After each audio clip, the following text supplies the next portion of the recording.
ಸದಸ್ಯರೇ ಹಾಗೂ ಕಾರ್ಯಕ್ರಮಕ್ಕೆ ಆಗಮಿಸಿದಂಥ ಊರಿನ ಹಿರಿಯರೇ ಹಾಗೂ ಪೊಲೀಸ್ ಇಲಾಖೆಯ ಎಲ್ಲ ಸಿಬ್ಬಂದಿ ವರ್ಗದವರೇ ಹಾಗೂ ಪೌರ ಕಾರ್ಮಿಕರೇ ಹಾಗೂ ಕಾರ್ಯಕ್ರಮದಲ್ಲಿ ಉಪಸ್ಥಿತರಿರುವಂಥ ಪತ್ರಿಕಾ ಮಿತ್ರರೇ, ಎಲ್ಲರಿಗೂ ಕೂಡ 76ನೇ ಗಣರಾಜ್ಯೋತ್ಸವದ ಶುಭಾಶಯಗಳನ್ನು ಕೋರ್ತಾ ಇದ್ದೇನೆ. ಜನವರಿ 26 ರಾಷ್ಟ್ರೀಯ ಹಬ್ಬಗಳಲ್ಲಿ ಇದು ಕೂಡ ಒಂದು ವಿಜೃಂಭಣೆಯಿಂದ ಆಚರಿಸುವಂತ ಗಣರಾಜ್ಯೋತ್ಸವ ಹಬ್ಬ ಅಂತ ಹೇಳ್ಬೋದು. ನಮಗೆ 1947ರಲ್ಲಿ ಸ್ವಾತಂತ್ರ್ಯ ಏನು ಸಿಕ್ತು, ಆ ನಂತರದಲ್ಲಿ ನಮ್ಮ ದೇಶಕ್ಕೆ ಒಂದು ಸಂವಿಧಾನವನ್ನು ರಚನೆ ಆಗಬೇಕಾಗಿತ್ತು. ಸಂವಿಧಾನದ ಮುಖ್ಯ ಆಶಯ ಅಂತಂದ್ರೆ ಸ್ವಾತಂತ್ರ್ಯ ಸಿಕ್ತು, ನಾವು ಹೇಗೆ ಜೀವನ ಮಾಡಬೇಕು, ಯಾವ ರೀತಿ ಇರಬೇಕು ಅಂತ ನಮ್ಮಲ್ಲಿ ಒಂದು ಪ್ರಶ್ನೆ ಮೂಡ್ತದೆ. ಅದಕ್ಕಾಗಿ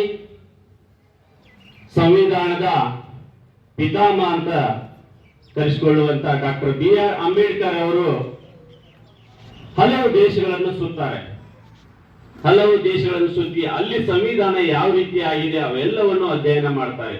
ಅವೆಲ್ಲ ಅಧ್ಯಯನ ಮಾಡಿದಂತ ಉದಾಹರಣೆಗಾಗಿ ರಷ್ಯಾ ಆಗಿರ್ಬೋದು, ಅಮೆರಿಕ ಆಗಿರ್ಬೋದು, ಬ್ರಿಟನ್ ಆಗಿರ್ಬೋದು, ಈ ಎಲ್ಲ ದೇಶಗಳನ್ನು ಸುತ್ತಿ ಅಲ್ಲಿ ಸಂವಿಧಾನವನ್ನು ಅಧ್ಯಯನ ಮಾಡಿ ಆ ಸಂವಿಧಾನದ ಆಶಯಗಳಿರುವಂತ ಎಲ್ಲ ಆಶಯಗಳನ್ನು ಅವರು ಅಧ್ಯಯನ ಮಾಡಿ ಇಲ್ಲಿ ಭಾರತಕ್ಕೆ ಒಂದು ಆ ಸಂವಿಧಾನಕ್ಕಿಂತ ಒಂದು ಹೆಚ್ಚಿನ ರೀತಿಯಾಗಿ ಅಂಶಗಳನ್ನು ಒಳಗೊಂಡಂತ ಒಂದು ಸಂವಿಧಾನವನ್ನು ರಚನೆ ಮಾಡ್ತಾರೆ ಡಾಕ್ಟರ್ BR ಅಂಬೇಡ್ಕರ್ ಅವರು. ಇವತ್ತಿನ ದಿವಸ ನೀವು ಎಲ್ಲ ಕೂಡಿ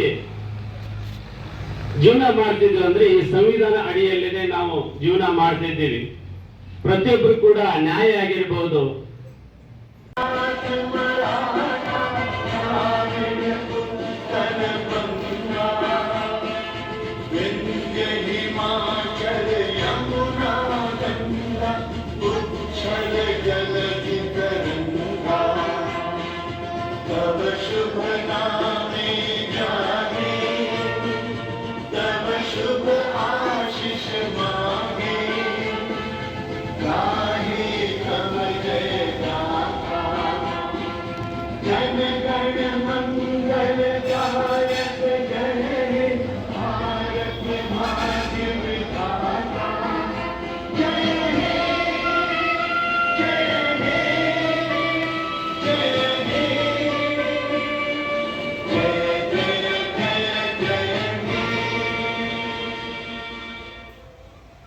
भारत माता की वंदे वंदे.